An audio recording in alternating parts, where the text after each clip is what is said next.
Ladies and gentlemen, welcome to the Planning and Zoning Commission for Tuesday, June 4th. We do have established quorum this evening, and I'm looking for approval of minutes for April 16th, 2024. Commission? Sure. I move to approve the minutes for April 16, 2024. Okay, got a first by Billy, second? Second. Second by Rob, all in favor? Aye. Aye. All, any opposed? Hearing none. Recognizing persons not on the agenda this evening? Seeing none. Any conflict of interest or ex parte contact declarations this evening, Commission? Negative. Negative. No? Perfect. All right, but before we go into our public hearing and action, one thing that I absolutely love doing is fishing Facebook. And I want to encourage anybody who thinks that they can do this job well. This is not at all a elected position. If you feel as though you can come in, offer better insight, do this job really well, we have an opening, and we would love to have you come on up and be a part of this commission. We have lives outside of this. It's a lot of personal lives outside of this. So I just want to let everybody know out there and also in the YouTube world that your commission that you see here have lives outside of this. But if you feel as though something is not being met, please feel free to step up, be a part of this, have a voice in your community. By all means, please do. We definitely welcome that. So with that being said, public hearing and action this evening is going to be, our first one is the Paiute Place. It's a preliminary plat for a request to approve the Paiute Place preliminary plat that consists of 19 lots with 16 fourplex lots, 3 common lots. The development will provide 64 total dwelling units. A complete build-out to the site is located at the northeast corner of South 5th West and Southwest Paiute. Ms. Brenda. Okay, so as you mentioned, what you have before you is the preliminary plat for the Paiute Place subdivision. Now this preliminary plat has come before Planning and Zoning and City Council and has received approval, not only of the preliminary plat itself, but also of the planned unit development that is attached to it. And so because the plat expired, that is why it is back before you for approval. Okay. With that being said, I'd like to go ahead and open it up to public hearing this evening. Anybody who would like to come up and have a conversation, I do want to real quick go over the expectation for 3 minutes. You'll have 3 minutes to come up and have a conversation. It's actually more of statements. We cannot answer any questions or anything like that until after everybody has a conversation or has the time to speak. And then once everybody gets through, we'll do our best to answer anything that we can for you. With that being said, come on up, sir.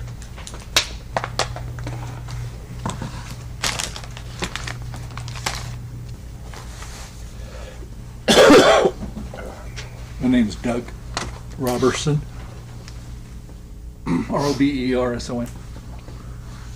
Doug, can we get you to sign in as well, and your address on there, please? Okay. So first thing that it says is subdivision. That looks like an apartment complex to me. Is that correct? We already have an apartment complex in process being built there. We have Caribou Apartments above us that has been there for a long time. You have other apartment complexes being in process on Haskett. We don't need another low rent apartment complex built in our neighborhood.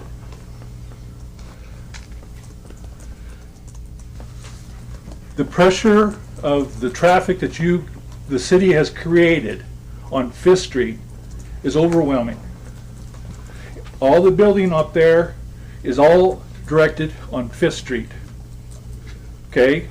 Then it comes down to people jump off onto Paiute to come around 12th Street. These are old county roads. Old roads. There's no sidewalks, there's no lanes. These are roads that people walk with their kids, the kids ride their bikes, the people walk their dogs, and it is dangerous out there. And you want to put, like I say, that's not a subdivision, that's an apartment complex. We don't need the impact of another low rent apartment complex being built in our area. The city needs to stop and view on what's going on up there. You guys need to go out there and look and see what's going around there.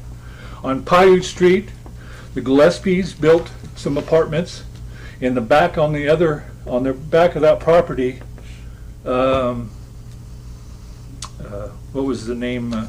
They're building the 42 homes on there. That's all that impact is gonna go on Paiute, which is not a city street.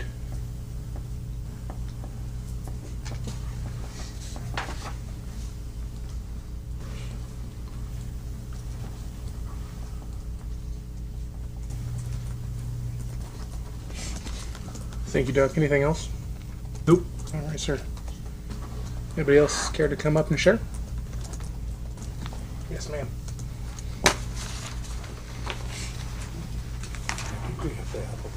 She is the applicant. She's Yes. Hi, I'm Jessica. I represent Providence Holdings. I want to hold off on you real quick until I have every public hearing, and then I want to give you the opportunity to come up. Is that okay? No problem. Sorry. No worries. Just want to make sure everybody has an opportunity to speak. Hi. Anybody else in the public? Yeah, I got one. Okay, come on up. I need to sign. Yes, and I also need your name and address, please.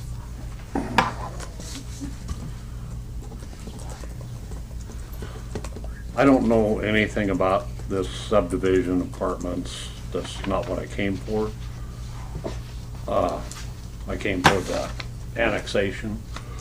But the one thing I wanted to, it's an ask for you guys, and have your attorney look it up, Title 67, Chapter 65. And the reason I say that is a lot of these properties have water rights. And so these people are selling the property, then they go sell the water rights. The water rights are to stay with the property. So that's adding on to the infrastructure of the city.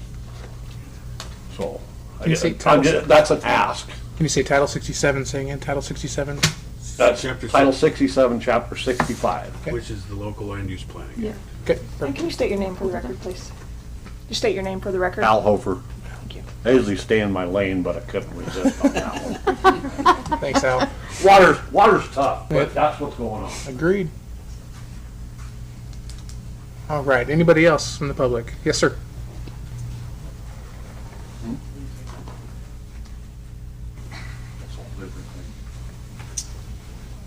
Okay. Brendan McCarthy, 890 East 14th North. I'm not necessarily for or against the project. I think this is just something I would hope that we kind of look at is I've seen more and more development heading on that south side of town. And my concern is the traffic increase. I feel like we really need to start looking into the master transportation plan and looking at what we can do to help alleviate that. If you're going to be putting this property on this, which again, it's with that owner's right to do what they want with that property within the side of the ordinances and that. But we need to be thinking about future growth and how we're going to necessarily divert traffic otherwhere.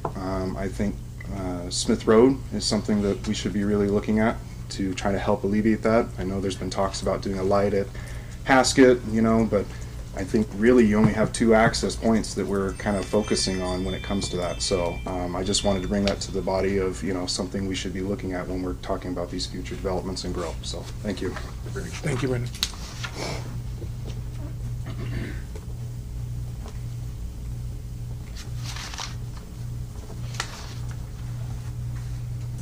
Okay, anybody else in the public? Misty? Okay.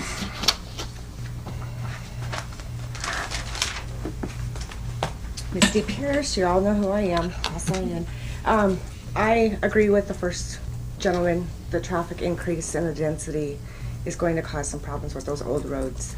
Old Daniels Road is a farm road. There's high traffic in the area with tractors, which is right down the street. It's now labeled 10th. So right down the street from Paiute, a lot of people use Paiute to go to Old Daniels Road or 10th to get over onto Highway 30. So there's a lot of traffic that would cause problems with the increase. And then also another factor is schools. That's going to overburden West Elementary. People are all from that side of town, all go to West Elementary. And we have no safe crossings for those kids to cross over Air Base Road. Thank you. Thanks, Misty.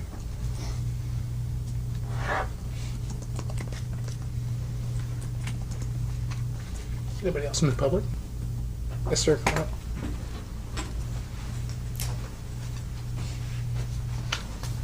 Well, my name is Terry Sunderland, and first question I have is, I live in the county, but it's just across the city line. However, I use South 5th West Street every day. I mean, that's how I come to town. So am I allowed to talk here, even though I live in the county? Absolutely. You have a voice of Okay. concern, sure? Well, just what's already been addressed as far as South 5th West Street, and you're putting in that low-income apartments over there now, and now you're wanting to put in 64 more units here. That's going to increase traffic again. Has there been any thought on the infrastructure to be able to handle this traffic? The speed limit on that road's only 25, which I can understand because there's no walls to protect, pedestrians walking or anything else. But it does take a while. I travel the whole length, 1.5 miles, of that road, and now you're wanting to put more traffic up there. It's just, I don't know. I hope somebody's thinking about the infrastructure and traffic. That's really the only thing I wanted to address. Thanks, Terry.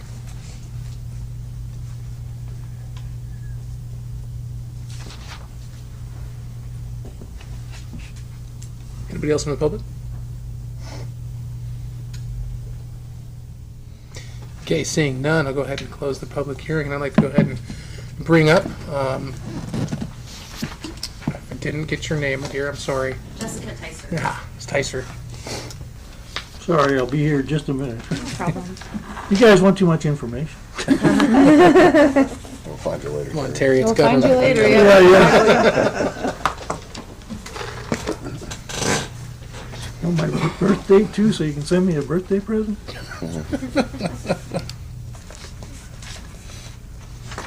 Thank you. All right, floor is yours.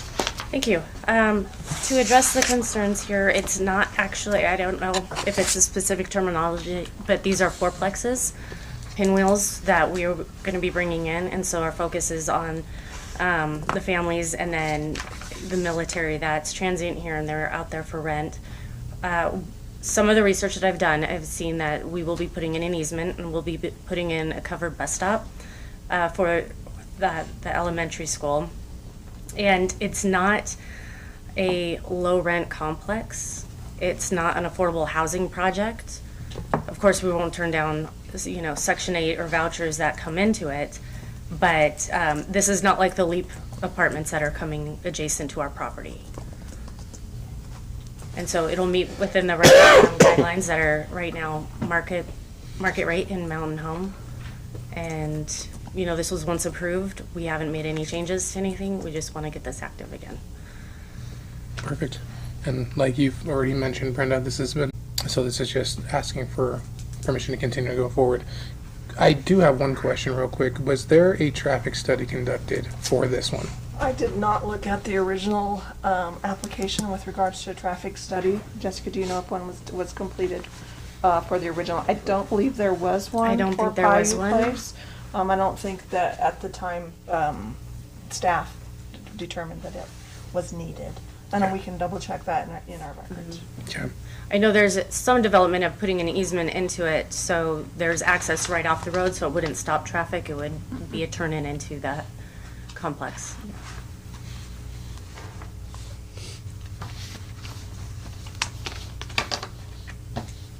When was it originally? How long ago was it originally approved? Do you remember? January 11th, 2022 is when the city signed the development. So it came forward in 2020, at the end of 2020. So that was probably pre-phase 4 and pre-phase 4 and phase 5 of the CBH Morning View subdivision. Perhaps. Yes. Perhaps. Yeah, Billy. The threshold for a traffic study, because we've got 64 townhouses, so you figure one to two cars and 16 apartments. What's the threshold for the traffic study? I believe it's 100 units. 100 units, Chris. Not So how many parking spots? Should be 2 apiece. So we're gonna be over 100 parking spots, but we wanna do one, cause it's gonna be, what, 80 F in public? Please forgive me, 80, so 20 shy of 100 units to do one. And going on, Christina comment as one of you wasn't down, or one of you is not down there, other departments wasn't down there, so the traffic has increased quite a bit prior to the original approval of this. Can I ask you a question, Mr. Curtis? What category road is that? Is it A, B, or C, do you know? It's a B right now. And that's holds It is up, identified on the master transportation plan for resurfacing and upgrading. you know how much off the top of your head, how many? Because A is the highest traffic load, isn't it? Correct. But that would be like your air base road. Right. How old is that B rating? The last time that was evaluated, I believe, was 2017. And I say that because that's the last time the master transportation plan was reviewed. The new transportation plan isn't approved yet, so I can't speak to it. Okay. Can I ask you a question? No, absolutely. Further comment, forgive me, my head, I got a head cold. I think it's, Misty asked about the schools. The schools were notified on this, correct? That's correct. And under the public impact fees, schools do not get funded That's also correct. under them, what, in developments, correct? Yes, so Title 67, Chapter 65, Section 13, 6513 provides the ability to assess the impact of delivery of services to political subdivisions based on the approval of the subdivision, including schools, but then requires that mitigation of those things be subject to the development impact fee statute. And the development impact fee statute directly excludes schools Right. from that. And to answer Ms. Pierce's question, there was no comments back from the school on this? That's correct. We received no comments in writing or verbally via telephone for or against the application. But to be clear, her comment was about the children getting to the schools versus. the Oh, children- I'm sorry, did I? Yeah, I think that was the way I noted it. Is that- Your comment was about the kids getting to school versus the kids. Getting to in. school and overcrowding, because they just expanded by putting trailers up. Okay, so I'll clarify that, but it was. Sorry if I'm Thank you. jumping it a little bit. It was- Hey, Jeff, could you educate me on 67, Chapter 65? Well, it's the whole. I'm gonna ask him later what he was getting at, but, because I want to get through this, but it's the entire local land use planning act, but there are mentions about water impacts, Okay. or water rights. How many EDUs are we setting out for the city? The water stays with the land. Right. But, yeah. 1,300 currently. Currently? How many potential developments? Over 2,000 dwelling units have been approved. And as you guys know, when we do our findings of fact, it's first come, first served. So when we run out, we run out. The new well 17 that will hopefully be online by, I'm hoping next spring, is going to bring another estimated 30. We won't know exactly until it's actually online and producing, but there's no EU concerns for Paiute Place at all. Okay. Jeff, I need you. Yes, sir. I know that this was something that was once already approved through City Council and is back due to being, my brain just stopped working. Having expired. Had expired, thank you. Now that it's back, can we put conditions on it? Well, it's a planned unit development with a development agreement. And so the development agreement is before you, I believe. So you would have to approve that. So I don't know what or you would have, I mean, you can negotiate that planned unit development agreement. What I'm asking is, before any kind of agreement can take place, is there a way for me to ask that a traffic study be conducted Well, due to all of the increase in development over in that area? so Oh, we have the findings of fact in here too. So you have direct testimony from your city street supervisor that it's a level B.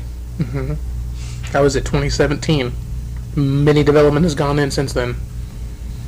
I'm just explaining what bare facts you have in front of you. Correct. So you have the street rated as a level B. Correct. You have testimony that theorizes there's an impact. You don't have proof that there is. You have a threshold contained somewhere about when a traffic study is triggered. But this is. But this is 2 years after it was approved. So we approved this 2 years ago. Correct. So that's my question is that within those 2 years of being approved, more development has taken place in that area. The conditions have changed. Yep. Each ordinance may provide, so your ordinance may provide for mitigation of effects of subdivision development, of the ability of political subdivisions, including schools, to deliver services without compromising quality of service. So your subdivision, pre-application, general layout,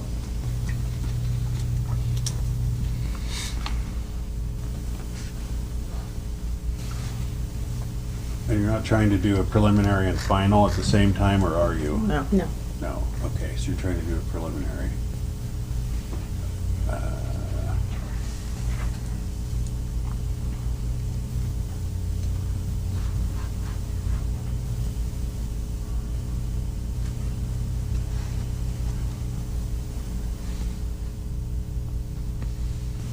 So, Commission consider the objects of this chapter and at least the following. Concerned persons and agencies, a report from the administrator revising a decision on the preliminary plat. The availability of public services to accommodate the proposed development. Continuity of the proposed development with the capital improvement plan if applicable. The public financial capability of supporting services for the proposed development and the other health, safety, or environmental problems that may be brought to the Commission's attention. I would consider traffic a safety.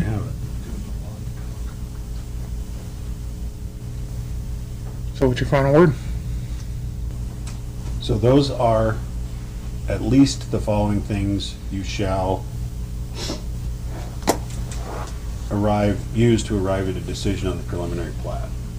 And so if you are in doubt that there is public services available to accommodate the proposed development, particularly the street width or what have you, given that it hasn't been developed, then you are able to request that somebody demonstrate to you that it will or will not have an impact on that street, or the streets that are serving it. Okay. I'm kind of leaning in that direction.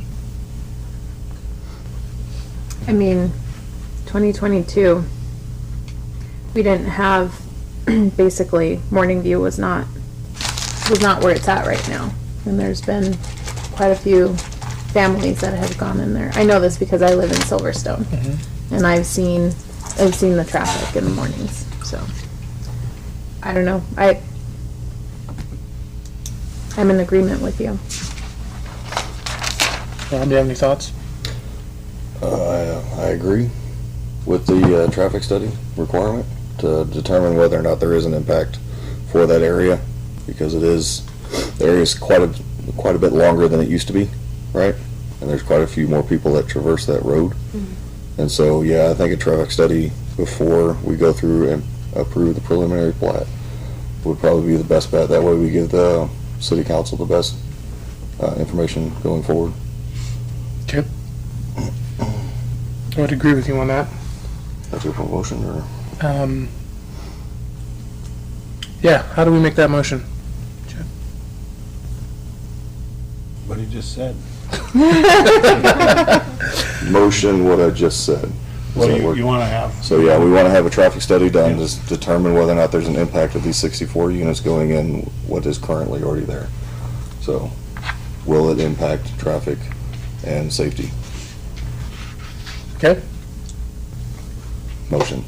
Motion? I have a motion. Second. Second by Billy. All right, I'm gonna start with you, Billy. Aye. Christina? Rob? Aye. An aye from me as well. So with that being said, before we approve any other preliminary plat, we are going to request that there is a traffic study conducted in that area. Thank you.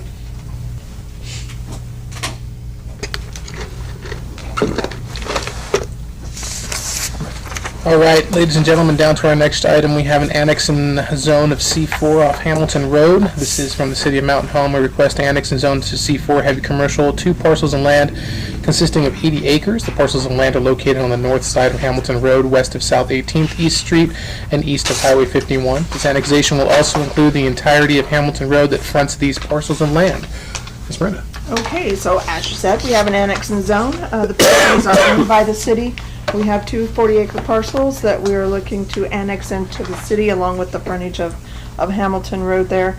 And the use is to increase the cells out of the lagoons. Perfect. With that being said, I'll go ahead and open it up to any public hearing. That's the one I came for. So I'm already signed up.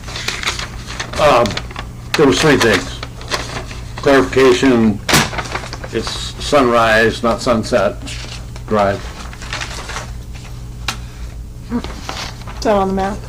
Yeah. You guys got it down as Sunset, it's Sunrise. That's Google. I don't think it was Google, I think it was somebody being funny, but whatever. What I want to know is what this black line's telling me. What does that black line mean to me? You drew it on my property, so I want to know why it's there. I didn't know shit. I know you didn't know why it's there. So I can assist you in that. It's a misalignment of the blue. It is not going through. It is actually supposed to be down onto where the blue is, Okay. where the lagoons are. It is not going through your property. It is supposed to be outlining the blue. Right. Okay. And it's a boundary of the city limits. If I were you, I would be asking that question. We're gonna have a problem. We're gonna go right through your. Hey, you're gonna have some great crops You don't over want to there. try that. No, we're not. They don't let me I'm just messing with you. So, and the other thing was, and I already said it, was the Title 67, Chapter 65. A comment was made that people are supposed to transfer their water right to the city. And I disagree with that too. If there's a well on the property, it should stay on the property, it should irrigate the property.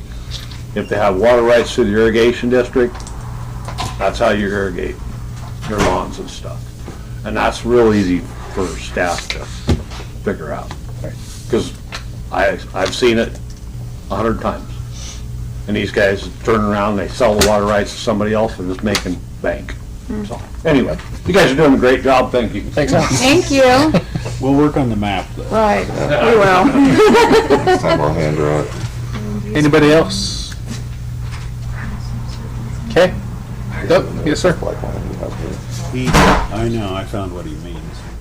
He's 65 goes from top chapter 1 to chapter 30 something. He's looking at 6537. That's what I'm looking at right Yeah, now. that's the one. Well, my name is Steve Nemeth. I live at 14 Southeast Hamilton Road, about 20 acres from the proposed southeast edge of that lagoon. I'm just wondering if they're gonna, the berm that runs down the lagoons on my side, it kind of protects the water that used to leak in from that side years and years ago. Are they gonna put that same berm in the front so water doesn't leak like, they would say it never leaked, but I've lived there since '89. There used to be water leaking out of lagoons and come toward our properties. I'm just wondering, since they've done that, we've never had any of that stuff happen. So I'm just wondering, is this lagoon gonna go right up to the road and have the berm, or is there gonna be a berm and then the lagoon? Good question. This is just, Because that isn't partially treated water. this is The one just that one leaks. section over. Yeah, did you see it? Any others? I'll answer that once we're all done with the. Okay, I eventually saw that was gonna happen eventually, that it was gonna expand. And the only Right. way to expand was in that direction, so. Hey, actually, you're gonna get rid of all the magpies and ravens for me, so I'm not too happy about that, There's a so. black piece of plastic. Thanks, Some Steve. coyotes, but That was my biggest concern, because Detonator? Just kidding. it has leaked years and years ago. Just a black What are we doing? square sheet of plastic. Councilmember Brennan. I don't think he likes me going through his stuff. Piece of plastic. No, I don't see What are we it. doing I'm right sorry. I see Tootsie Rolls. no, it's an exhibit for later when we're discussing. Oh, Chris, Thank you. let's finish up what we're doing here first. Any other public? Has to do with what we're doing. Missy? Christy Pierce, I do not know what your guys' plans are with the sewer lagoons. I've been trying to follow as much as possible that it needs expanded, whatnot. I don't know a solution, but there is a gentleman that lives on Vera, West Vera, up the street from the lagoons, and I know he's been writing complaints to the city, EPA, DEQ, anybody who will listen to him, because the stink that blows up into his yard and whatnot has been making him sick to literally to the point where he's had to go to the doctor for it. So I just wanted to speak. I can't speak for him, but I do know that he has written letters to Public Works, the mayor, DEQ, EPA, and CDC. Thank you. Thanks, Missy. Okay. Final call. Saying none, all right, we'll go ahead and close the public hearing for that. Brenda, we putting the berm up? We're gonna bring Chris up. He's our public works Hi. director. Hi, Chris. He's gonna speak all things sewer lagoons. So let me fill you in some things before we, if you don't mind. Absolutely. Before we go. So there are several factors that are at play. The easy question is, yes, there will be a berm that will be installed. It's going to be engineered by Keller and Associates, but the bigger picture. So in the winter of 24 January timeframe, we had a snow event, and in that snow event, the capacity of our lagoons was stretched to its limits. We currently are capable of holding 466 million gallons of water in our lagoon system. We hit 457. That is alarming. So. Before that event happened, we had already engaged Keller Associates and received permission from the City Council to go down the road of creating what we're going to call Lagoon Cell 10. Cell 10, while I can't give you an exact number because it hasn't been built yet, will alleviate our issues that we have with the water capacity that we have stored there. At the high end, in a day, we get 1.5 million gallons of water that flows into our sewer system, into our septic tanks out there, into our ponds. So it's significant. During the summer months, and I say summer months, April through about October, we do a land application with all of the water that doesn't dissipate naturally through, evaporation. But in the winter is when we need our storage capacity, and that's when we were stressed this year. We are looking in the future to have this be the last cell we ever build as a city. Cells are old technology. We have the largest ones in the Pacific Northwest as it is. Adding one more isn't the ideal situation, but it is where we're at. What we intend to do in the future is we intend to build what's called a direct injection treatment plant. And we will build it on land that we own. And what that will do, to give you an idea, so when water enters our first pond after it goes through our separator that pulls the trash, it's contaminated water. It's the worst of the worst. Pond 1 and Pond 2 treat that water, and when it goes to Pond 3, it's considered Class B water, which could be used for land applications for non-human consumption, but you can grow feed off of it and whatnot. So we say we have 9 cells, we only have 8 because we combined 2, but the 7 or 6, if you will, cells, they are only storage cells for this Class B water. It's not contaminated at that point, although it's not able to be consumed human-wise. So what we will do is we will take water from Pond 3, which is Class B water, and we will transfer it into a package plant treatment facility. It will be treated and brought up to Class A consumable drinking water. It will be directly injected back into the aquifer. That's our long-range plan. And I say long-range, that's 10 to 15 years is we're going to have to come to that point. And we're already working on getting to that point now. Cell 10 will give us the opportunity to get to that package plant. that's the goal of it. Cell 10, like I said, will have berms installed in it. It will have a full liner that will be placed in it, and it will just be used as storage in worst case scenarios. Perfect. What else can I answer for you? Yes, commission questions? I don't have any. I will give you one more little bit of information. We're working with the Air Force with the DSIP grant. The cell will cost $8.5 million, and we're on track right now to receive a grant for the entire $8.5 million. So this is definitely underway. Yeah. Okay. Mr. Chairman, so the fishing expedition I had Commissioner Drake do in the desk drawer was, I think in my first term on the city council, we put a new liner, $2 million worth liner in one of those lagoons, and it's got a bubble in it. And we had a battle of the experts. We had to fly a guy in here who was who was an expert on these liners. When you say liner, you think of like a tarp, but and you have pieces of them out in your office, so you should have. But anyway, I kept it in that drawer for years and handed it off to the next. It's a chunk of plastic, and it's like a quarter of an inch thick. It's not. I mean, it's significant, and that's so. When Mr. Newman was talking about the former leaks that he had back in the '80s, that's what stopped that. So there's riprap along the sides, and that $2 million liner mechanism is in there. It's a very substantial. You may have removed it. Yeah, he probably. And the other thing to be aware of is that we have well sites that we test continually around there to determine if we do have leaks, and we haven't had one since the 80s. Perfect. Commission, if you have no questions. One question from the public is about the odor. This won't add to the odor or anything. So the odor thing is an interesting issue. I can drive you out there right now and have you stand next to the ponds and you will smell nothing. In February, right as we get to the end of our storage, one of the issues that we have is that a lot of grease gets dumped into our septic system, which isn't allowed. We're not supposed to have greases, eggs, those kind of things. There's a lot of things that get thrown out that shouldn't.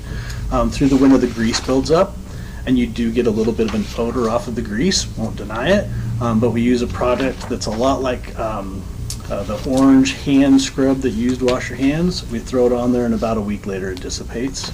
But the thing that we have found is that there are also a significant number of dairies in the area, and so it's believed that there's probably some smell coming from the dairies. You haven't received any formal complaints since? I've received one formal complaint, and it's from the gentleman that she mentioned, and like I said, we drove out that morning, and there was no detectable smell.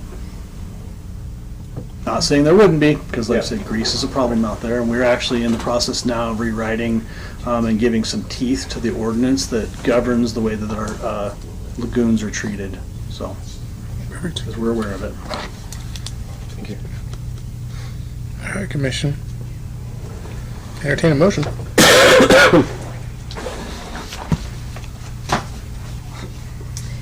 I don't want him talking. He's coughing the whole time. I gotta do it, but now I guess I won't. Okay, well, I guess it'll be me.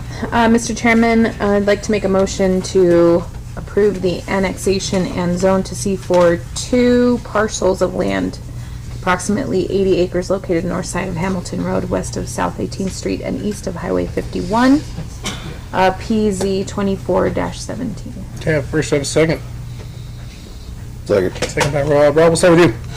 Aye. Christina. Aye. Billy. Aye. Aye for me as well. Motion passes.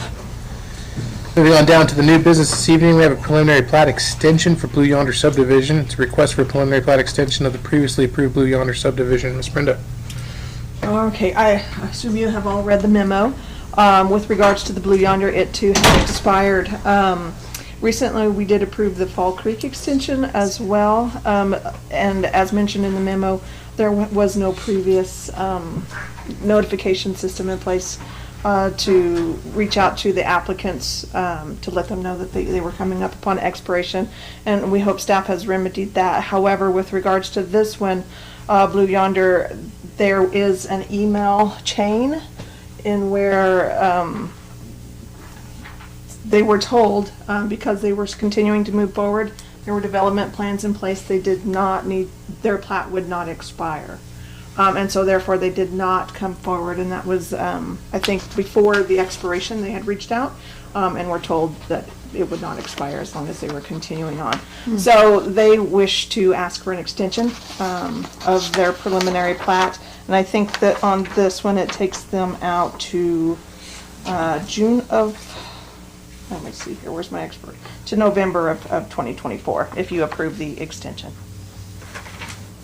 Only a 6-month extension? 5 month? The prorate. It goes back to when it would have originally expired in 2023. in Understood. November. Got it. Okay. And nothing has expired. This plat has expired, yes, because technically, they did not get the final plat to us within that year. Oh, got it. However, because of misinformation given to them in September, they did not go ahead and come forward because they thought they were still active with their plat.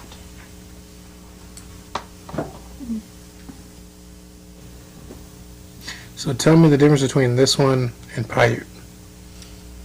Well, that one expired as well. That was back in, 2022. yeah, so, And this one is also 2022? the difference between that one is it actually expired. This one, they were told they did not expire. So clerical error. Process Okay.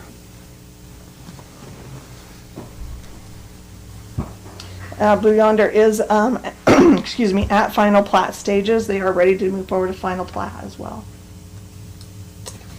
In here. We Yeah, they have have received, they have gone through all their approvals for their development plans. They've also, they have all their infrastructure in place. Which is why they believed that they were still, that they had not expired. And by approving the extension, it's only a 6-month more extension, correct? Yeah, it gives them to November, but they would be ready to come forward within the next month or two.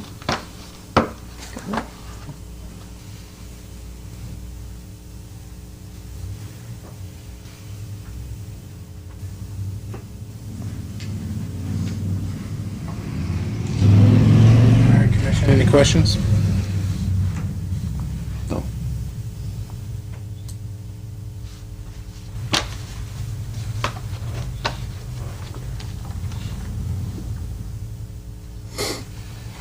If no questions, then I'll entertain a motion. We got a number on this one.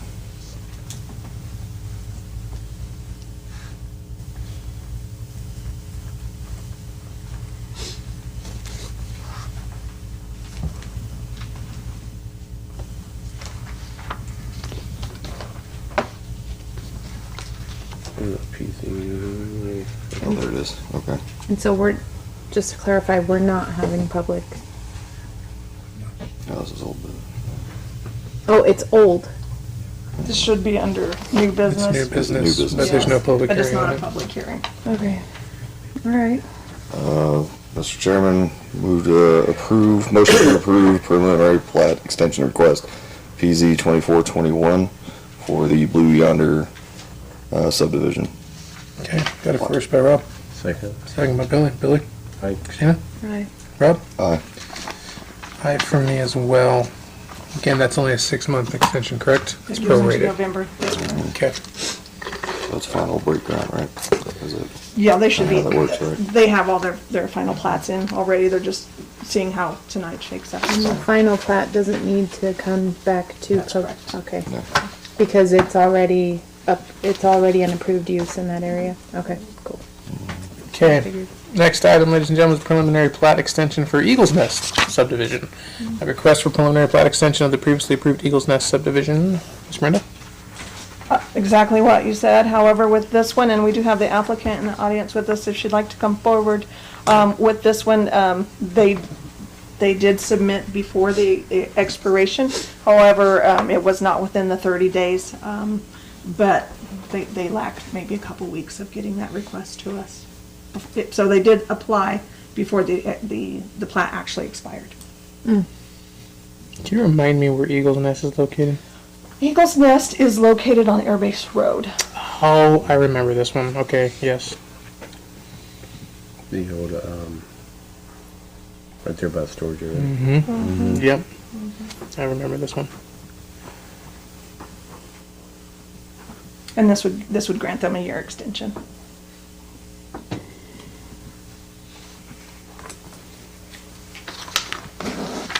And so on this one, we're waiting on the preliminary plat, or we have it already? You have it, it's been approved. They just, are right. coming up on their expiration. Okay. Or have by now, but we've, delayed them. Okay, Yes, I remember this one. I remember, yeah.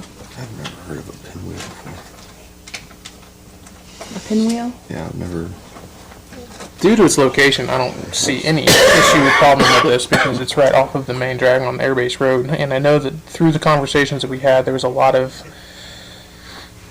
communication about turn-ins, turn-outs, adding different roadways to come in and out because of the safety factor with traffic as well. So I personally don't see a problem with this one.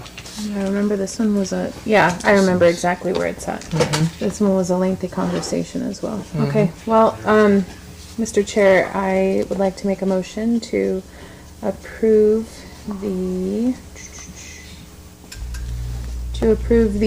time extension request for the preliminary plat on Eagle's Nest subdivision. Okay, first, second. Second. Second by Rob. Billy, start with you. Aye. Christina. Aye. Rob? Aye. An aye from me as well. Motion does pass. Old bliss. I just have a quick question. How many times are they allowed to ask for an extension? One time only. Okay. You know what? I had that question earlier today and I forgot that I had that question, so thank you for asking You're that. so welcome. They can't ask for a one-time extension with a final as well. Okay. All right. Old business this evening. We have finding of facts for preliminary plat for the Excel subdivision for the applicant of Sherilyn Hammond. A request to approve the Excel subdivision preliminary plat. The plat consists of 40 lots, including 29 single-family lots, 8 duplex lots, and 3 common lots. The development will provide 45 dwelling units to complete build-out. The site is just east of Colonial Estates subdivision on the east side of South 10th East Street and west of Highway 30. So, finding of facts. Mr. Chair, I request approval of finding of facts PZ 24-7. Okay. First, have a second. Second. Second by Christina. Billy? Thanks. Christina? Aye. Rob? Aye. Aye for me as well. Motion does pass. We are down to discuss review land use chart, and I have questions for you. Excellent. Finally. So, looking at what you sent, there is a part in here where you have for the manufactured home park, you have the P, and then you have the P crossed out. Okay, and that is on, okay, so those were, what did I have there? Those permitted. So it shows permitted in the chart, but I think on that one, the actual manufactured home park code did not. So there's a discrepancy within our codes to the manufactured home park. So, in other words, the red is what's really what should be. According to the code, I correct? would 100% agree with that. I do not know why we would put a manufactured home park in R1, R2, and even R3 is pushing it for me. But to have those permissible is a bit odd. Yeah, and I think I included that code. Do you want to sustain Robert's Rules of Order? So Yes, Robert Trues was sustained. So I think I included that manufactured home park code in here with you. Yeah, I did read those. Okay, so, I believe that's how that reads.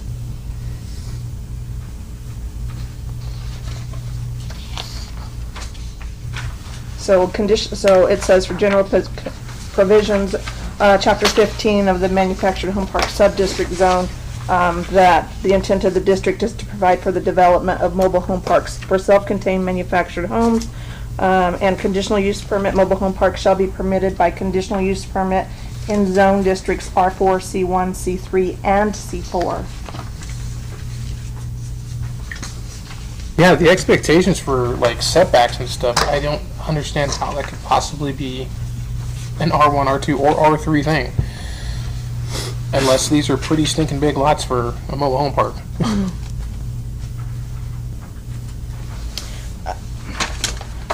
I mean, I would move to use what you have placed in there, and that is make it non-permissible from R1 through R3 and R4 be conditional.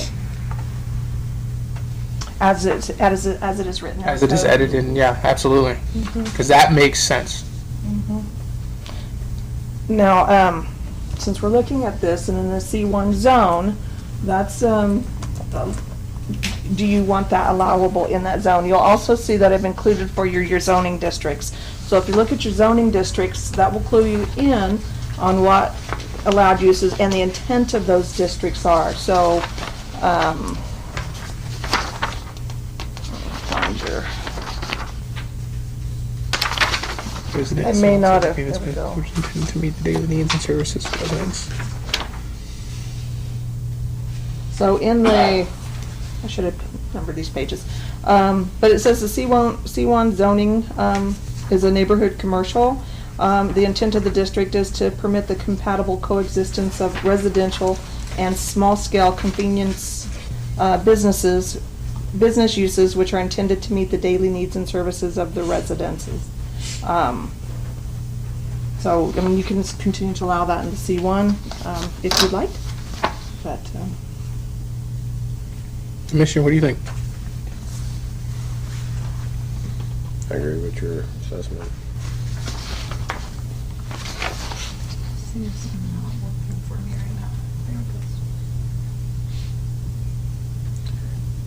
Just for clarification, I know there's some RV that can be quote unquote like destination trailers. We're not including that in the broad scale manufacturer. This would be manufactured home park. A park. Okay, no, like, but you know, there's some RV that like can be set up. It's not like an RV, it's like a It's still destination. recreational. Yeah, okay. So recreational vehicles, Okay. yeah. No, they have the, okay. Yeah, those are separate from the manufactured home park. That's so. The manufactured home park and mobile home park ordinance is a kind of a combined ordinance, and they refer to one another. And there's probably an additional, we should probably have an additional look at that at a later date to clarify that. The manufactured homes has to get inspected each year with a sticker of occupancy or like a state sticker on it. Mine does. I would assume so.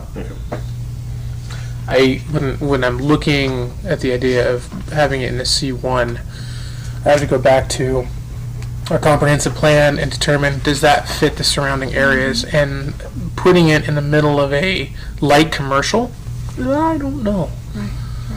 And so if you want to focus today on what the land use chart says within the residential, so we can kind of get going, then we can look at the, the codes themselves later, because otherwise we get overwhelmed with the amount of information, and we can spin our wheels before we can, without going forward, so. Okay. Then in that case, if looking at the residential commission, I would suggest that we go with the edits and follow what is in the code. With regards to manufactured home park. Yes. Yeah, sorry.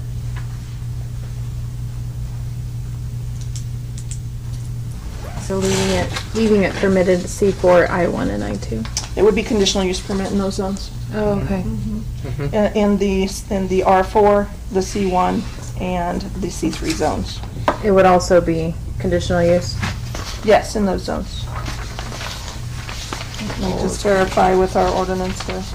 Yeah, because what I'm seeing right now, it just says permitted. And C4, so. Yeah. So that one should also be a C. So conditional R4, C1, C3, C4. Okay.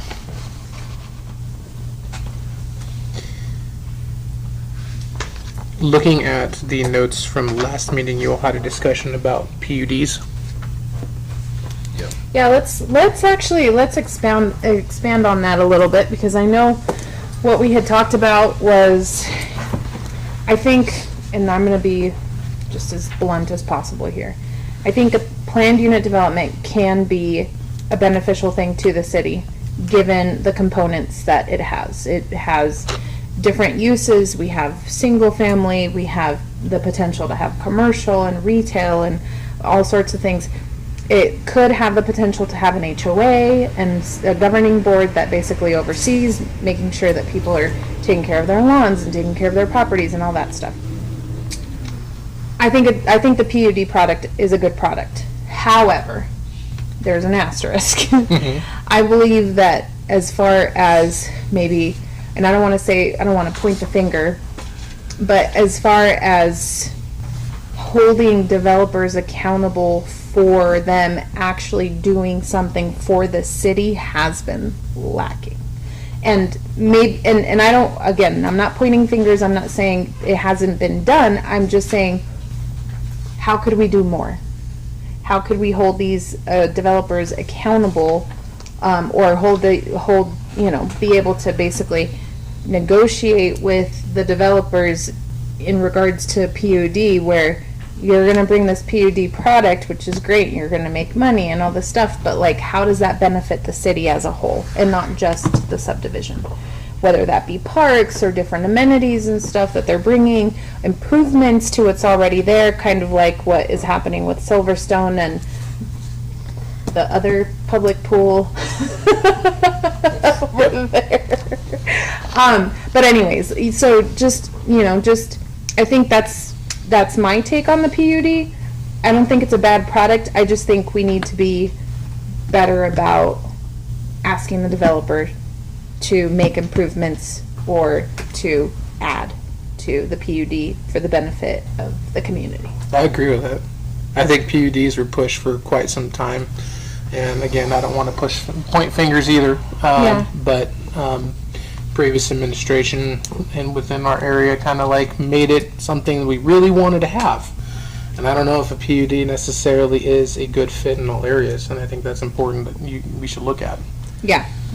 And I brought up the conversation about this because, my kind of thought process is generational, because everyone starts out in a starter home, which is normally a PUD, then you want to go to your next home, then maybe your final home, kind of succession plan of life.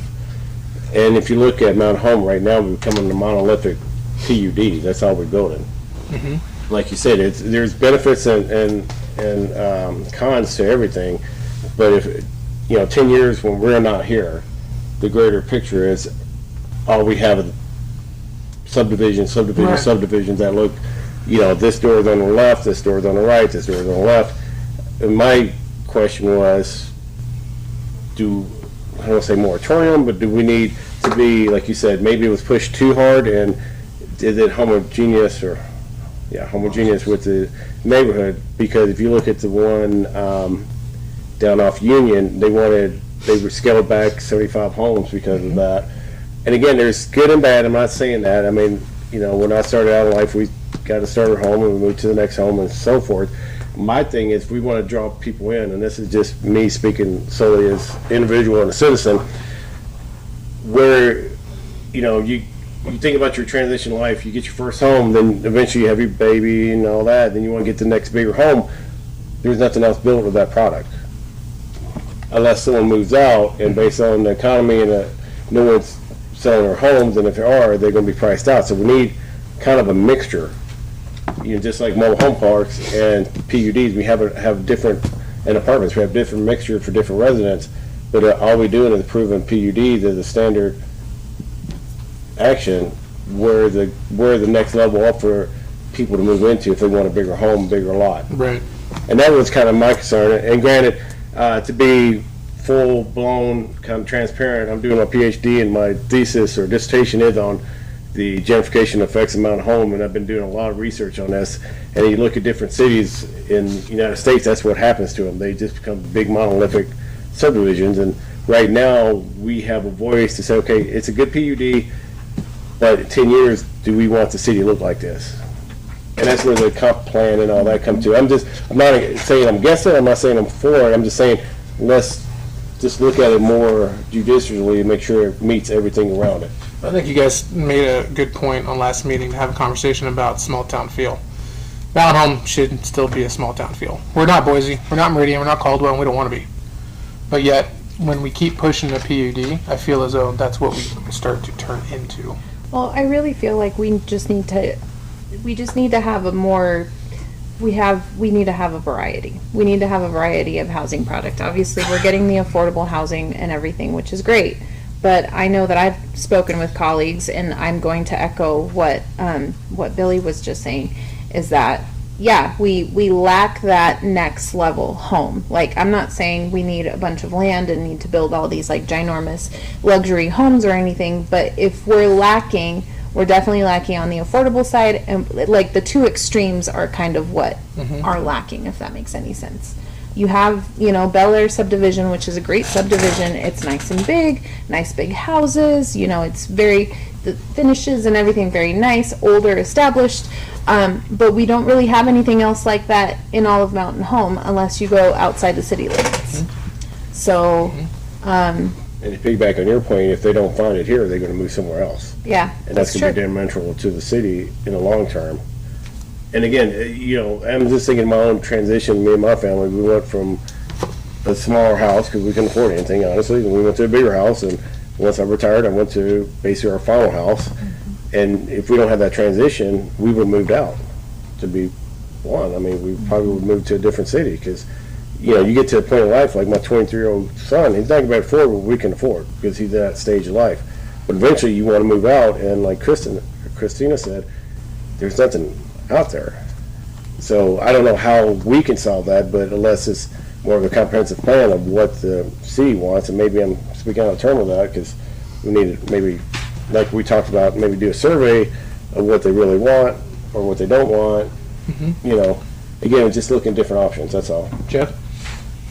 So, just to clarify the terminology that we're using, planned unit development differs from a standard subdivision. Right. Yep. So a standard subdivision is you're just going to put, or a standard development in a zone. It's going to be required fits to the codes and conform to the ordinances of that requirements of the zone. zone. Yep. So if it's in a commercial zone, it has to be a commercial use that's permitted in the zone, meet setbacks and so forth. So planned unit development by its definition isn't going to be identical necessarily to any other planned unit development. So to the extent I'm just curious about where I don't understand the difference, because a planned unit development is designed to deliberately incorporate mixes, deliberately alter setbacks and minima. It can combine uses intentionally with your input and guidance. Here's my thoughts on that. You already have that within the zoning ordinances themselves within the R3, R4s, and R2s, because they allow for a mixture of things. So, I mean, if you look at an R4, everything that is able to be developed within an R4 is a mixture. You can have a single family, you can have a single family dwelling, you can have a Up to a fourplex. fourplex within an R4. So why a PUD when we try to push it into a Because it's high density. R3? Well, Instead, I mean, we have zones for a reason, and I think that when we start to push more into a zone that what is not developed for, we're causing more congestion and problems within that area, instead of focusing on what is that zone specifically, what you can develop within that zone. Right. Because there are things that you can put mixtures in. So if a developer wants to come in for an R4, and they want to, You have a zone for that. Yeah. Okay, that makes sense. and there's mixtures that you can put in within that R4. but to be on your point, it seemed like we're doing high density. And I think that's what PUD is pushing, is for a Yeah, high high density. density. I was just at a zoning hearing for a small city in eastern Idaho Thursday night, and they had gone through and rezoned over the top of some existing stuff on their main drag and parallel to the railroad tracks. But there was already existing residential uses in it. And in that zoning code for that city, a residential use in a commercial zone is permitted with a conditional use permit. It's conditionally permitted. And so a person wanted to confirm that they could continue to use the property as a residence, or altering that, wanted to rezone that particular lot into residential.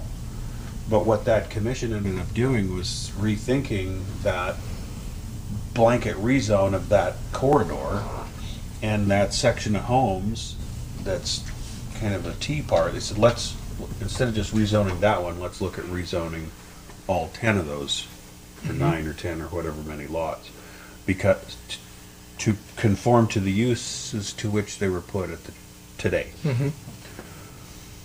So kind of along those lines, I mean, the people living there were like, well, why is my place commercial? It's my house. But it's a long-range plan consistent with the comp plan. Ultimately, we've got Union Pacific running so many trains a day north and south, and then it's the main street coming off of the freeway. This is going to, you know, as the residential uses cease, the buildings fall down and redevelop, they're going to become commercial. But that hasn't happened in the 15 years since that rezoning happened, so they're like, let's just go back to residential. So along the lines of what you're talking about with these planned unit developments, was supposed to be a vehicle to alter the standards and provide some sort of unique one-off in various pockets of the community, which they've been doing. But you're saying Go back to the standards. You've got areas where you can guide growth and say, I want this in this area, or the city wants this in this area. So that's where you're, I think I was talking to Commissioner Drake about this, the comp plan, and maybe you, it's chock full of guidance on that exact topic. Yeah. Well, I asked Brenda for some data that was research on the building permits, and what I did is kind of evaluate the PUDs versus just single family, and it seemed like the increase, I don't have the numbers in front of me, but a couple of years when we were pushing the PUDs, that's all we was getting instead of single. And again, there's got to be, like I said, the comp use has to, got to make sense. And the biggest fear that I have is once we're out of this position 10 years from now, are we going to be like the chair said, Napa, Meridian? I mean, that's the biggest fear. I mean, we want to keep a small town, but do we have affordable housing, but then we got the PUD, and how do we balance that? I'm glad he's committed you guys to 10 years. Dang it. We're off 10 years. So, along the lines of this conversation, when going back up to the edits that you made for, you know, the current land use chart and the residential stuff, dwellings and attached single families, R2 is permitted and R3 is a PUD. But, I mean, again, R3 has its own specific things within it that if you really want to mix and match, you can. Go back to the standards that are there. Yeah. I don't think you need to force or push more density in an area that already says you can have a mixture of things in it. So that's a recommended change, or is it in the On existing- which one? Where it says PUD in the chart? But For It's under red. It's Well, what's been screaming is affordable attached housing. single family. Affordable housing, In the affordable C2 zone, housing. Even PUDs. so in R3, So it's under. yeah. Dwellings, townhouses, yes. According to that zone, R3, townhouses are PUD. And attached single families are PUD. which is funny In because the it's written permissional. zone, in the written portion of the district. So if you were to go to, okay, so I don't know that that's a correct mark there, but so, under the R, let's see, which one was that, R2? Let's see, R3. So the intent of this district is to provide a medium-density residential environment with a mix of both single-family households and duplex dwellings, free from encroachment of commercial, industrial. Single-family attached and townhouse dwelling units may be permitted through a planned unit development. okay, so And that's from which. This is in your zoning district. So that is superfluous. That sentence is superfluous and unnecessary, nor do you need that reference in your zoning In the chart. zoning district. You don't, because the provision of the PUD chapter itself it just says whatever you can come up with. that you In can- whatever zone, right? It, With a PUD. yeah, it is a PUD is like a comprehensive, creating a mini subzone. That's all its own deal. And so I would recommend legally that you strike, that you don't put that notation in the chart, because otherwise you would put PUD in every box in Yeah. the entire thing. I just put it in there so that you could see that it is in I see. conflict, it's in conflict with the land use chart in and of itself. But I would, but, well, Because it doesn't allow for that within that zone without a PUD, so. you Can you- should either put them as a conditional in that zone, but the PUD thing is a whole different, it's its own animal. It Can we- doesn't belong in that. I No, it doesn't, but I just put it there so. Yeah. need you to It should be- explain to me. It should be legal, stricken from the definition of the R3 zone. is what it's So- saying. Where it says single-family attached and townhouse dwellings may be permitted through a planned use That, development. that should be struck Yes. completely. Yeah, it's true, but it's unnecessary and provides, Because it's very interesting, because it goes on to say triplex and fourplex dwellings may be permitted by conditional use if all code requirements are met, so. right. Could See, you, Oh, go ahead. I just need clarification. Can you explain to me the difference between an attached single family and a duplex? Yes. So you also have definitions. I'm looking and I'm trying, Your definitions for a duplex are, so you have 2 units on 1 parcel. Your attached single family are, it is attached, but it has a 0 lot line. So it is essentially one built structure together, but there's a 0 lot line that runs down the middle, so there's 2 separate parcels. Whereas the duplex, both units are in 1 parcel. Basically what we're talking about. Condos. Oh, yeah, that's exactly right. We had Oh, this okay, conversation. yeah, So I feel like Which I don't think we revisiting have a Condos. definition. Yes, for we condos. revisited, yeah. okay, I'm Yeah. now, Condo is exactly right.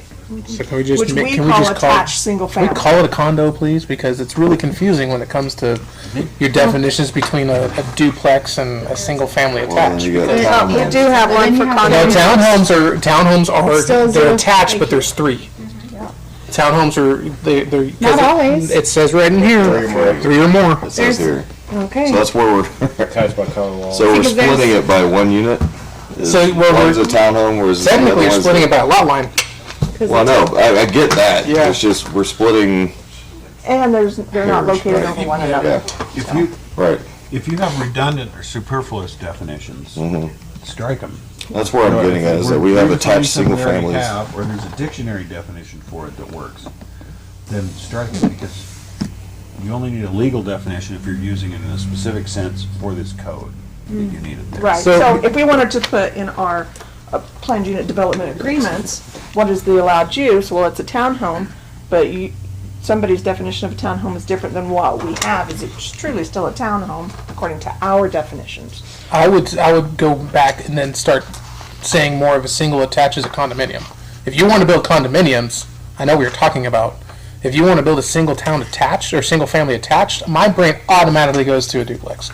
I know that that's not what the definition is. And our definition of a condominium is a building or a group of buildings in which units are owned individually and the structure, common area, and facilities are all owned by the owners on a proportional undivided basis. And then we have the commercial one. Yeah, and then there's a commercial condominium as well. Right.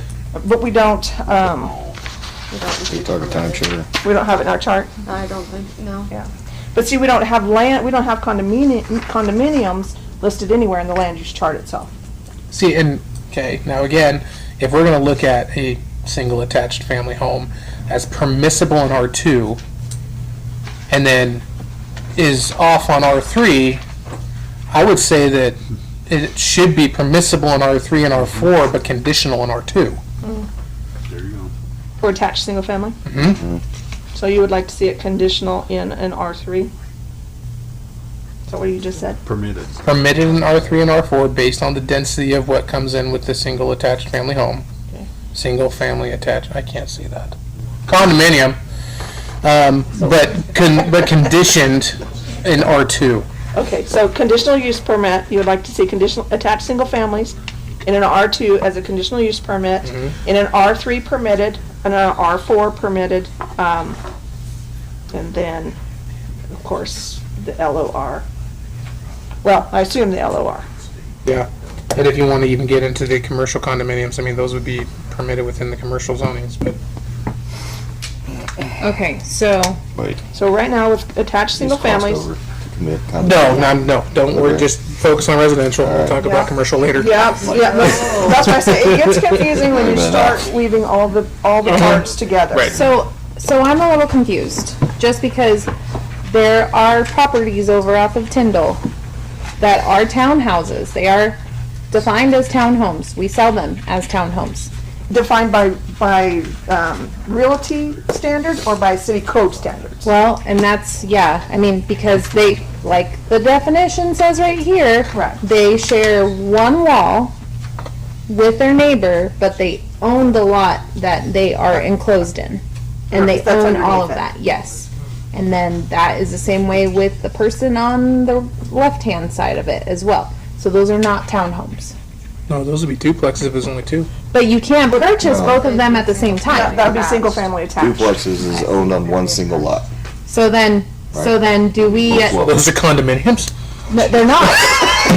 Because the condominium owner would have basically an individual unit within a larger In complex. a larger complex, correct. Yes, but this is not it. This is basically like you have It's a single unit.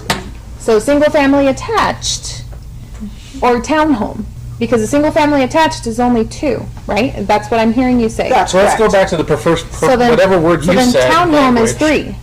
3. Well, that's what I'm saying. Now all of a sudden we Yes. have a townhome that's Three two, or but more. now is 3. And based on these definitions, we have 3 or more. It's a townhome. And that's where I'm confused. Then where do we get duplex? Duplex is still 2 units, but it's on one parcel. Yeah, we need to delineate. It's all about the parcel of land. It's all about the parcel of land. We need to clean this language up. Buying the land with That's why townhome. we're here today. That little 20 feet of front row, that's yours. All yours. All yours. You're in charge of Rock it. that piece That's of all I sidewalk. want. Right, I ain't right. mowing that, no. Okay. Duplex, it's usually owned by one owner that, Yes. It's On one rented parcel. between, Yeah. so that owner of the duplex is responsible for the land that it's on. They rent it to those other people. Does that make sense? that So does that make sense. 40 feet is all that one guy's, but he has 2 doors on it, right? Yes. Got you. Okay. Yep. Okay, see, that's why you're here. I'm learning. That's why you're here. And that's So am why, I, because this language is. I might- that's why I broke out the attached single family, from where it was originally. It was dwellings, duplex, and attached single family, because they are permitted differently. So, Good grief. So the PUD that we see on the residential with edits, that's gonna go away now, yeah, right? we're gonna, yeah, we'll talk, We'll we'll give it- cross that out of it'll the zoning be- district ordinance. So then we need to re-language townhomes to be 2 or more dwellings. So you wanna get rid of single family attached? Yeah. I mean, otherwise we have, what's the word you like using tonight? Superfluous? Superfluous language. I didn't know. You're brought it into the conversation, so you're responsible. I mean, You're responsible, yeah. that, so I feel as though it's just redundant to say single attached family home and townhome. And that's where I was getting at the beginning, and then we just went, and then came back. So yeah, that's where I was getting at, is that, why are we separating the 2 versus the 3? Yeah. And so why can't we just combine them all, call them all townhomes, even though they're only 2 units, and then zone them appropriately Yes, by density, right? 100%. So, Yeah. Okay, we just nailed that. I like 15 it. minutes later. Did you hear all that? No, Say it again, because Is amazing. it recording? it gets easier the more you do it. Okay, so, what I'm saying, it's superfluous to have the 2 difference, right? So we have attached. We have attached Okay, single so family. anything that's attached, and they own that piece of property that's on it, we combine those and just call them all townhomes. All townhomes. Yes, so get rid of the single family attached, because that's confusing, and just call them all townhomes. Condominium's completely different, by the way. I know, I'm got you. And so, just having the 2, because your So zoning then is we gonna be medium density to, heavy density at that point, right? Because you're gonna have 2 people in a, So then you're looking at R3, R4 would be something that's it's already permitted. there, Yeah. right? So, R3 So, well, let me just conditional, right? throw this out at you then, Yep. as you consider this. So in an R2 and an R3 zone, your lot sizes are quite large. You know, so you're gonna have 50-foot homes, let's just say you have 3 of them. You have 50, your lot is 50 feet. You have common wall, so, Yeah. Right. so how does that look to you? Say that again. So your townhomes will be extremely large if you have a common common wall between, let's just go with 3. So Mhm. once you go, if we get rid of single family attached, and we're gonna call them all townhomes now. Mhm. So you have a 50-foot lot, a 50-foot lot, and another 50-foot lot, and they span across that entire, 150 feet. Mhm. Is that still your small town feel? No.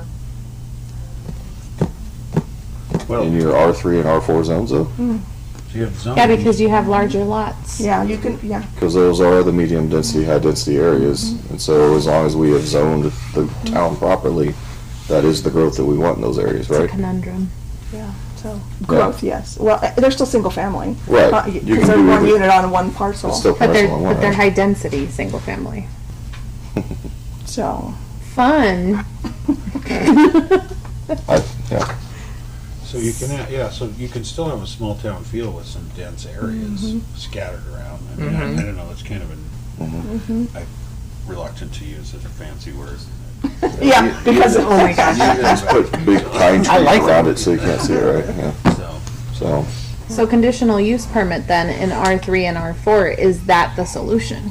well, well, for a townhome, For a townhome, Yeah. is I would say- permitted in an R3 and an R4, right? outright permitted right Yeah. now. Yeah. Mhm. Which is, that's what I'm saying, but I say make it either conditional Well- or not on R2. not the town. Oh, yeah, on R2. The attached Seems single family is permitted in R3 R3 and R4, or which R2 makes and sense. R3. That's no, what I'm saying is get rid of R2, Right. move it over to Move it R3. to R3 and R4. For townhomes? Yes. as permitted. As Yes. permitted. Permitted. Yeah. So you would have townhomes permitted in an R3, Mhm. and we're getting rid of single family attached. Mhm. Is that your, Yes. that's your The goal? word. Okay. Yeah. Just The term is. The- we don't need an the extra term. definition for It's something that's superfluous. attached to something else. That will go, I'll use that will more now be small considered words. townhome. Okay, so townhomes would be R3, R4, Yes. and then, let's see, Not permitted in R2 and R1. right. Do we, okay, can I ask real quick, do we have any instances of attached single family in an R2? Is there something that's already there, or is this is, okay, because I've seen duplexes, and they're, but I've never seen a 2-unit attached single family, I guess. Mm-hmm. So I just want to make sure that we're not zoning somebody out of their, Well, so what happens is if you Right. make something impermissible outright Mhm. or change it to conditional, I guess that's a caution you should think of. So what you're doing though is more liberalizing. You're permitting things that were not permitted. But when you make them more restrictive, this is no longer a permitted use, or it's no longer permitted, now it's conditional.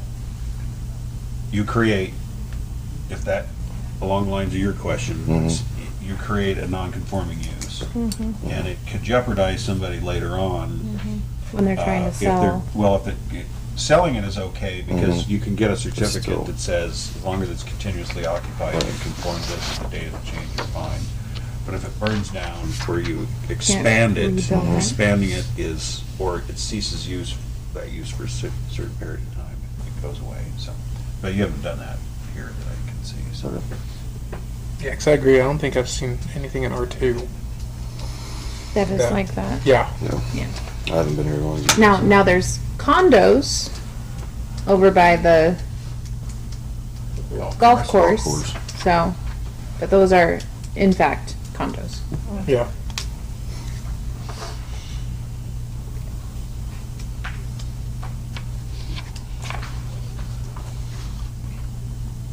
There goes a question, I guess. We have a definition for condos, but we don't have it zoned. We for do, anything. we do have one for. Well, I'm saying we have one, but we have no designation like you marked on there. Like, where do you put condos? Correct. I mean, it's, Building or group of buildings in which units are owned individually in the structure, common area, and the facility is owned by all the owners on a proportional undivided basis. I would assume that would be your more dense type units. So would you What want? zoning is those condominiums in now? No, they're not even listed. Oh, those The there, ones I that are think current. those are I think those are R3. R4. R4. They're R4. Yeah, they're R4. It's a junior high school. It's R4. Yeah. So permissible in R4. yeah. Okay. Look, she's got this like step that's right here. Oh, my yeah. my knees are killing me right now. So Oh, you're. I got the Yeah. smaller I in always stature desk We area. sat there So when there's like something else over here. So what do you, Kleenex box. So then would you like to also see that further on, such as with the mixed or the multiple dwellings, 3 to 4 units, would you like it to mirror that for condominiums? Let's see. What's the difference? Because, well, currently they have it conditional in an R3 for multiple units, 3 to 4 units. So once you go above that, though, let's see. Then you will be getting into your conditional uses. I mean, this is just me thinking again, looking down that according to our multiple with 3 to 4 units conditional in R3, I would condition it in R3 as well for condominiums. Mm-hmm. I mean, that kind of just makes the land use chart more fluid. We need a separation.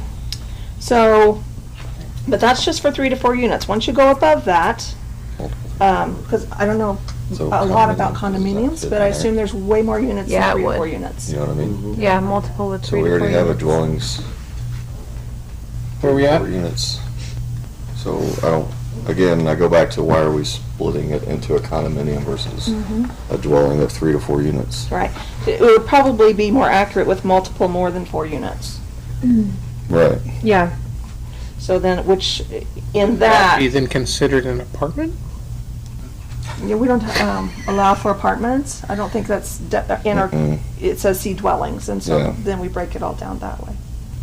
it So depends on- it would make more sense, I think, what Rob is saying, to mirror the multiple with more than 4 units. But honestly, what's the difference between an apartment and a condominium? You're still paying for the services that are provided by the apartment building. You're still paying for, It was, An apartment, yeah. generally, all units are owned by the same person. Oh, Whereas so a the condominium condominiums, they is- can actually own can one own outright. Floors. They or- own the walls, right? supposedly Yeah. questionable idea. Popular. Well, I guess you can change the look of the walls and stuff like that inside your own dwelling, right? So, Yeah, Whereas in an Yes. apartment building, you can't. correct. so what were you saying about the verbiage with 3 Okay, to 4? that actually planes it out for me right there, is that there is a separation between the two, between condominiums and multiples, you know what I'm saying? Like, that right there is the difference between a dwelling with multiples of 4, or multiple what is it? Multiple with more than 4 units, because that tells me apartment, right? Whereas so, Not necessarily. and maybe I'm getting into reality at this point, you know what I'm saying? Like, Mhm. getting into splitting hairs on that stuff, but I think it should be zoned the same, it's the same size building. It's just more dense, more density is what you're looking at. Either way, Right, whether and that's it's what an I'm saying, is it apartment. should, either we combine it or mirror what is already there for dwellings of multiple with more than 4 units, So it's conditioned in R4. It's it's conditioned all the conditioned way in across, yeah. starting with R4. What is? Dwellings of multiple with 4 units, apartment buildings. Now, the only reason I said permissible in R4 is because we already have it. Right, So, And it's match, I think it would match the chart. Yeah. For dwellings more than, right. you have some thoughts, but it's still conditional though, for Well, R4. that's what so It's already one of conditional. my not hesitation, but one of the questions I always come up with, or I always think of, is when you have conditional, when you make a use that's, and you've heard me say this before now, but I'll never tire of saying it. What is the thing that you're trying to solve by attaching conditions, and then what are those conditions that solve the thing you're trying to solve? So if the use is otherwise impermissible, but you think you can make it permissible by attaching conditions to it, then what is it What's the value add? that makes it impermissible that you're solving by attaching conditions, and to what are those conditions? So, because sometimes things are just conditional, like, well, back in the day, they're like, well, we want to prove it. Right. You know, we want to set in judgment and say you can do it or not. That's not a, it's a I don't- waste of everybody's time, because I don't know if you trying- can the do whole that. thing about a conditional use permit is you're mitigating adverse impacts through the attachment of those conditions. And you have to spell them out in writing so that the applicant knows whether he's even going to be able to meet the conditions or not. They have to, those performance standards have to be explicit, so that you can't depend on the mood of this body to decide whether or not, so the classic example is a drive-through, right? So, you know, Yes. ought to be a Big Mac, and so that, you're gonna say that can only go certain times of the day and so many decibels and so on and so forth. That's, so, that's a language in which you should think of conditional use permits. What are you gonna do? What conditions are you gonna attach to that use to mitigate adverse impacts and then ensure that they comply, and that they work? Otherwise. Which is why I go back to Otherwise permitted. So for permissible, example, yeah. Yeah, so if, so, but I think we saw a flavor of that earlier with the density and the traffic impact. So a condition, but, What's the conditions? yeah. Condition is you gotta have X number of off-street parking. That's already a requirement for permitted uses. So to the extent you already have those conditions attached in your approval process, Right. you're being, what's that Yeah, word? 'cause he's What's that superfluous. fancy word? Yes, there we go. Superfluous.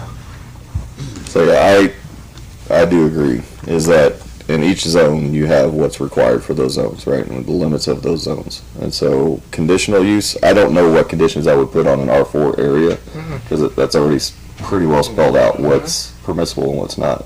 Even goes into the size of each dwelling that you're putting on there. With a duplex, you do this. With a townhome, you do this, right?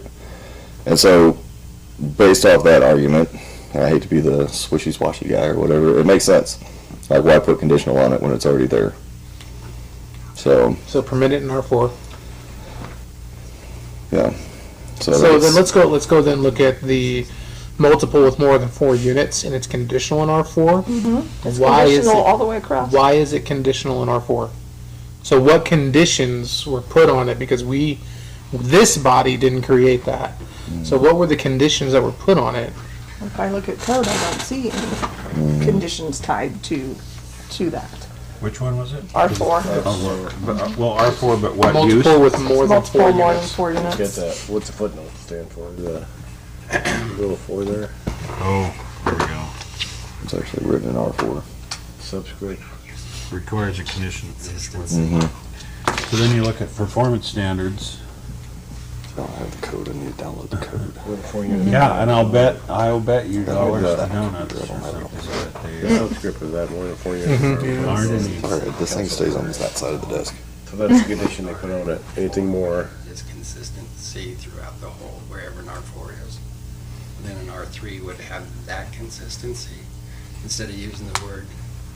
Do you want to hear me too? Yeah, I Actually, can't- no, I think it's important that, Yeah. yeah, this is Yeah, open conversation, and we want to hear as well what your thoughts are. So it's, instead of using the word, use the word consistency as opposed to conditional.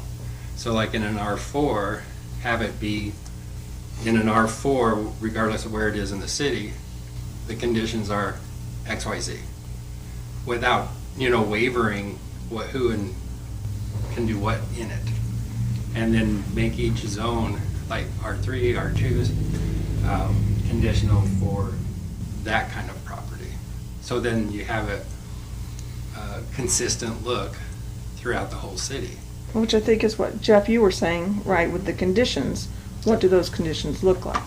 So the those are condition would be in, those are consistency. in design standards. So I think you're talking about design standards, maybe. No, it's No? just like, Look and feel? huh? Look and feel with the consistency of the product, or what you're, so if I have a bunch of 1970s style bungalows or whatever, I'm not gonna put a big high-rise right next to it. or even modern look. They were talking about it now. versus the bungalows. But it's not about design, it's about Yeah, that's product fine. mix. That's why I'm asking. Right. So one of the conditions you could have is with anything more than 4 units, you could say, okay, but not more, with this area, you can't have more than 6 units. You can't have more than 5 units, more than 8. Because if you just say 4 or more units, they could go all along the property line. So, And then create density. so setbacks govern that, density limits limit that, although those are gone in R4 now, but there's still setbacks. Correct. Aren't there? Yes. In R4. Yes. See, the problem is PUDs get rid of setbacks. So there's a, what's that? PUDs get rid of setbacks. Or they can minimize. They can alter them, but we had an So I'm trying to understand what you're saying about consistency versus conditional. I don't understand. Well, maybe there is no difference, but on the lines of what Mr. Green said, for instance, let's say you can't have more than four plexes or condos in one R4 setting. Limit it to X amount of One building setting or types. one lot? Well, So that's a difference, I think, but I don't know, if that you're intending to make that difference, so, if you're looking into a development, let's say, okay. and that developer wants to put in all condos, are they all going to be 4 per building? Or are there going to be like 2 and then separated? What is the look you want? Do you want this tower of homes all in one small area? Or do you want to break it up and make it look more small town feel? The looks of them, probably doesn't matter as much because we already see that everywhere in town. You've got 1950 ranch homes, and then you've got, these modern homes put right in the middle of them when a lot is available. Not my choice of building something like that, but it happens. And usually in a new development, you're going to see some kind of design consistency just so that their homes have more of a selling appeal, So, kind of limit it to... So what I'm hearing you say is going back to the comprehensive plan with the consistency, instead of the conditional, is if you are planning to put a development in this specific R4 zone, it needs to stay consistent within the surrounding areas, and that is what he's trying to say. So the consistency would already be matched with the comprehensive plan. Okay. So that Like you'd make like It's like a historical unit. Or an overlay. It was in here somewhere. You'd make an overlay. Yeah. I'm still gonna take this conversation and digest it when I get home. That's what No, you and meant. I totally get what you're saying now, and that is to make sure that the consistency runs through to whatever the development is in the surrounding areas. You're gonna create, and that's a kind of brilliant, it's a different, how do I put it? So the zoning chart has to address both new development and existing one, and so tell people what they can and can't do with their lots, and then the conditions under which they can do them if they want to deviate from them. But I think what you're getting at is there might be an area of town where whether it's an existing lot or a new development, we want it, I think you still have to comply with the use chart, but it's a use chart plus, right? It's got a little added twist. So basically, like having a This historical area, district. it's and gotta put a look, modern yeah. to it. If you're on South 10th, you gotta have a big porch, because that's just the way we. Bel Air area, you need to match the Bel Air area. Yeah. Big porch? Is that what it takes? I guess. Yeah. Which takes us back to our design standards. Then, would we have to create the design standards within the codes to match? Well, I don't know. There's, I think there's models of that sort of thing in Boise and in Eagle. That's what I was possibly. gonna say. Because That I they drove have- down Harrison this afternoon and I was like, huh. A lot of those houses Well- are the same. But, I mean, it wouldn't be an easy process to come up with something that's fair and consistent. And I Sounds very- Because I heard you say overlay, so Right. then we would have these standards and these overlay zones The within overlay our zone would ordinance. have, additional standards, like and those are more squishy and nebulous. Pliable? Oh my gosh, I'm writing all these words for you tonight. I like it. I like Got it. out of it the last time, but I was like, no, there's no getting around it. I'm gonna need an acid to digest all of this. HOA is mercy. coming So back, another and HOA comment is as supposed far to as make the using the word consistency within the subdivision. No, HOA. When you're a If you have developer covenants, or even a CC&R, person then- living within the Like, area, you're supposed to have a tree, you're how many supposed to have times this, do you're you supposed hear to the have this, neighbor you're supposed to have saying, this. how come they're building that You kind think of about home that, next if to you- my little house. If you go to You know, these so houses. houses is, CCNR again, things small to town be feeling like is a what massive, we're going you for. must have So why would we want a building developer facade of coming in bricks, and building these a tree, two-story, da-da-da-da. or three-story, you know, But you have different dense designs. See, I think density homes when you've got a 1950s neighborhood just across the street. And so if you're being consistent with all the different zones type, homeowners aren't going to be upset with the city. Plus the new homeowners coming in will go, hey, that's a cool neighborhood, not so much a development. You know, because there's these boundaries being built within the city just by what their presence is, you know, the looks of them. And so if you can kind of make them flow together. Will we cross the boundaries with regulatory takings if Well, we do something So similar you're, to that? that's what I was just gonna say, you're getting really close to the also intersection of, you know, leaving the highest and best use part of the free market. You can't just stick to that all the time, but, you know, cities change over time and buildings go away or fall down or somebody wants a new or a different building, and so that change is inevitable, but I use this. Thank you for your input. Thank you. Appreciate you. Thank you. I think your hands get lost in the background there, Councilman. You can look at the blocks between American Legion and then going south on 14th by the high school. Yep. Sorry, you had a comment? And that's Sorry. just an area that's ripe for redevelopment. The infrastructure is all there. Streets are there, curb, sidewalk, gutter. You have little lots. They're relatively inexpensive. That big lot next to, across from Eastside Park, next to Elena Tolman's house, that used to, they burned the house or the Uh-huh. barn down on it Yep. and all that.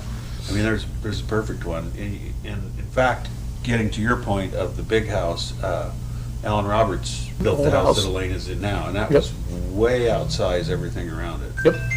As was mine when I built mine in 1995. So I was next to an 1899 cow barn and then an orchard. So, but they built onto that one. You can spur.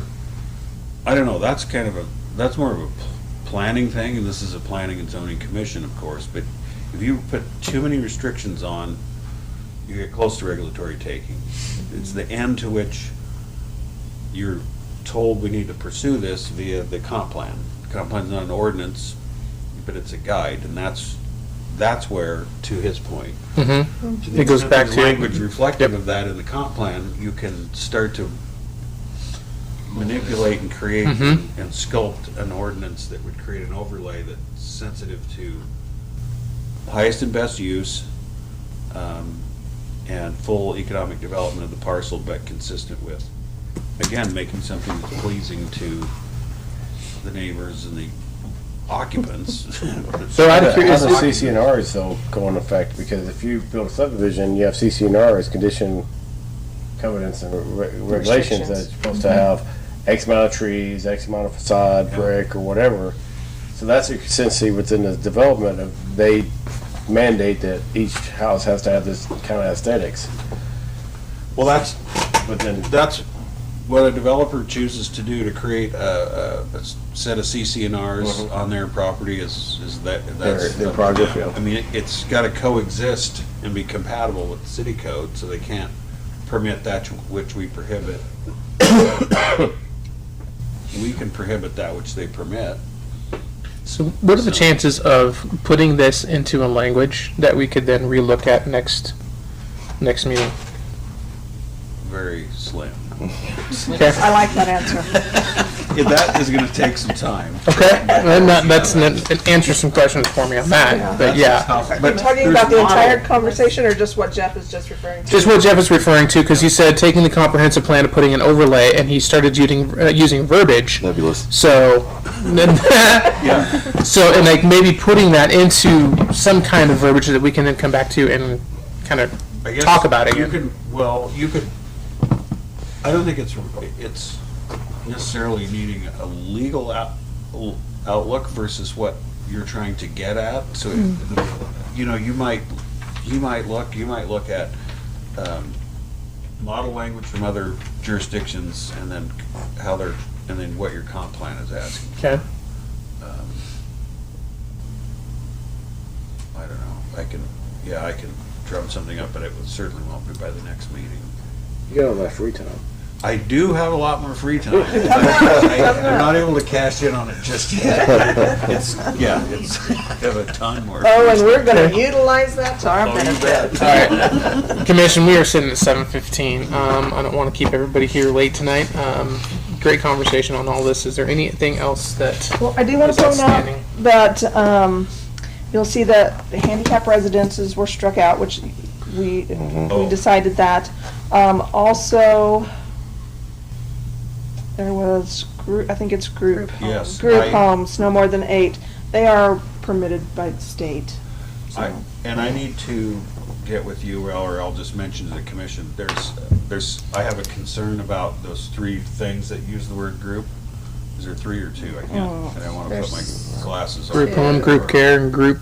Yeah. Yeah. We need to get rid of, we need to make all those, wait. The other one, the other definition I don't like. There's something Okay. wrong with it, and I need to fix it. Okay. The group care facility, that one that needs to be tweaked. We have an Okay. issue with this in another, Okay. that we need to clarify that one, so that people can get something permitted. And then are those conditional everywhere, or are they permitted? Group care facility is conditional in an LO, a C1, and a C2 zone, but we permit those in a C3 and a C4 zone, and How about in- also in an I1. Are they permitted at all in residential areas? No. And that's the one in excess of 8. Which is interesting Yes, because the you have group care Ashley facility. Manor, and you also have, because those are group. But I don't know if it meets that, so we need to proceed with caution with that, and Yeah. so I'll have some Okay. edits to that. And you'll see that I put not permitted in that zone in the I1, because if you go back to our zoning district, it says no residentials. So, that's why that's. I see this is awful, but we burned down did you guys burn that, or you're not there anymore, but they burn up I don't know if all of them are down or not. the little kids? Oh, I think so. they I think so. they're almost done. They have one Not more. all of them are down, I don't think. They have It one was a more. monument to a horrifically bad zoning decision made in 1998. They said, hey, we want to put in this, what was it called? It was I have Three a bad name Springs. for it, but anyway. It was Three Springs. It's in an industrial It zone. was 3 Springs, It yeah. was Three Three Springs, and then Springs. it was something else before them, but here's the problem. It's that long before I was in this role, before on the council, but it was in 98 or 97 or something. The findings of fact and conclusions of law said, and I almost quote, staff feels this would be a good fit in this area. Staff did feel that way. There wasn't, well, and the only reason I read about it because I was in the council and they were wanting to expand, and it's like, who let this in? What were you thinking? All right, Commission, is there anything else? I would just say, look at your zoning districts, look again at your land use chart, look at your definitions, and let's try and get those cleaned up so that they make sense not only to us, Yeah. but to anybody who reads the code. Yeah. It's What would clear. be helpful, as I'm finding time, is to know if you have specific areas you want to add this lingering flavor, right? We want this to stay this way. Areas in town you can think of. As I encounter them, I'll Yeah. look at them, but it would be helpful, and maybe he has some ideas as well. I don't know if you have specific areas, but like, so, because this would be area specific. So maybe, what, is that, that's not College Park's down there. That one you probably don't want to keep the same. I don't know, maybe. Well, maybe College Park wants you to keep them the same. Wow. But maybe you want, or maybe you want bigger lots, or you want, some areas, where's mine? Mine's College Park. We need to change That's a perfect place right off the interstate and have the high rises. You know what I mean? Oh, yeah. It's right behind your backyard. Yeah. Hey, I'm going to dismiss this so we can have these conversations Very good. without any other things. Dismiss 719.